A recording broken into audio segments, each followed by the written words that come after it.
So show us what you got.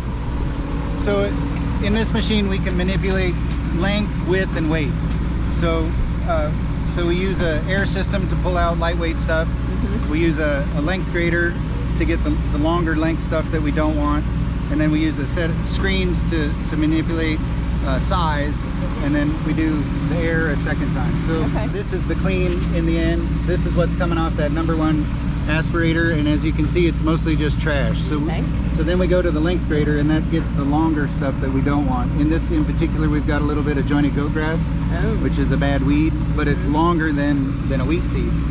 So we can run that through the length grader and pull that out. Then we go to the screens, and currently we have 2 different size screens in. So we're trying to size it so it's all similar size. So this is a little bit bigger screen in the front than in the back. So we're pulling out the little tiny shriveled seeds, and there's a little bit of cheatgrass in here, so we can pull that through the screens as well. So then this is a smaller size screen behind it, so we're getting more of it in the front. And this is the final aspirator, and we've got a little, this is when we initially set it, there's a little bit more good seed in here than we want, and there's a little bit of bug damage in there that you can see too, so that'll make a lighter weight seed as well, because the bug. And this is the final product, and so we bring this to Randy and ask him how clean he wants his seeds. So we value the farmer's input, and everybody's different. Yeah. You know, I'd say at this, you know, when Dad started 28 years ago, almost all of his customers were farmers saving back their own seed. Oh, because they can save a lot of money versus having to buy seed every year. Wheat is one of the few commodities that's not genetically modified. So because the genome is really complicated. So so what they do is they breed seeds. So they take one variety that has good traits in it, like maybe resistant to stripe rust or wheat streak mosaic or something like that, and then they'll crossbreed it with the variety that is a consistent high yield. Yeah, high yield. Yeah. Yeah. No, Mother Nature always wins. Yeah. So yeah, she no does. matter what you do, yeah. Do you have any big seed producers? Like, of course, you think of like Burpee or you know, whomever. Yeah, you. Yeah. Besides Randy.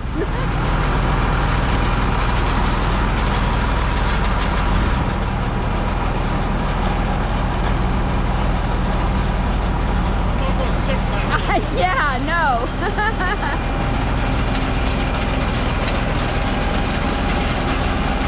So we always follow the flow of the grain. This is an underhopper auger that we carry, so we can slide it underneath a semi, we can come out from underneath a bin, we can dump a truck like a bobtail truck into it. So underhopper auger, then our input auger. We're fully self-contained, so this is a 20-foot input auger, and we can set up in a ton of different situations in different ways. And this is really ideally what we like to do, is go bin to bin. Okay. So through a magnet, and then this is just a hopper that kind of allows us to set our flow. Our scalper. So we've got 2 different size scalpers. This works opposite of the screens that we were talking about. Yeah. So the big chunks roll off the top, and the good wheat that we want goes down through the bottom. Okay. The first time in the machine, into a aspirator. So the big cyclones on the back are pulling air, and you can see how that works with the second one, that window right there. Yeah. So this is a ladder system where the wheat ladders down through, and we pull air through it 4 different times.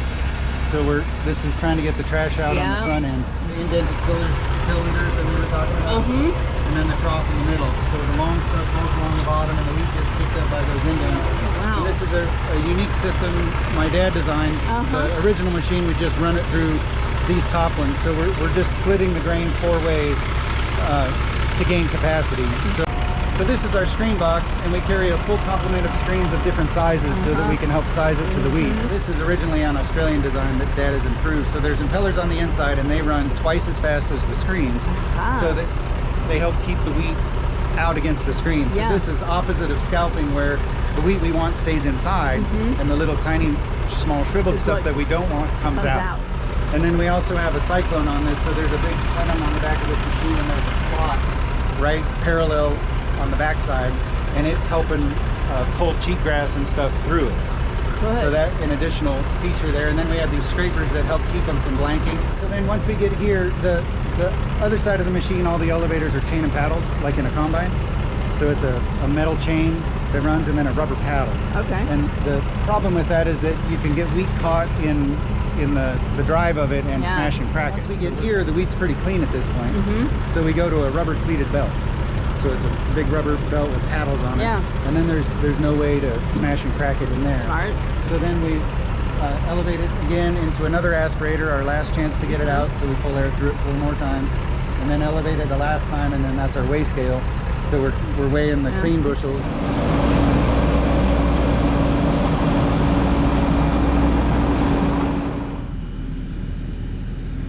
Spaz jumped onto the bike.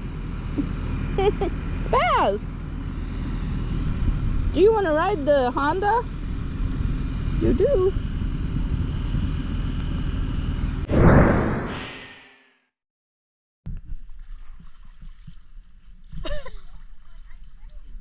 It's a beautiful summer day. We're cruising down with the friends. It's a great day.